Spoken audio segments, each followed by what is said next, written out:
আমাদের দ্বিতীয় দফের রেস্ট চলতেছে। দ্বিতীয় দফের রেস্ট চলতেছে আমাদের।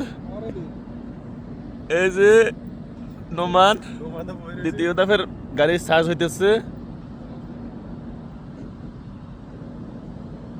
দ্বিতীয় দফের রেস্ট। রাত বাজে কটা নোমান দেখতো? এই যে টেসলার চার্জ রাত বাজে 2:30।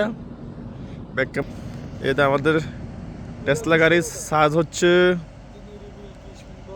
এগুলো। হ্যাঁ, এই যে গাড়ি চার্জ হচ্ছে। অনেক সুন্দর পরিবেশ, কোনো হইচই নাই।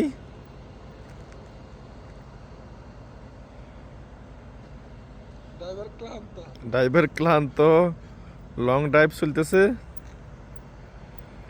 রাত অনেক গভীর। ওকে, আবার দেখা হবে নতুন একটা ভিডিওতে।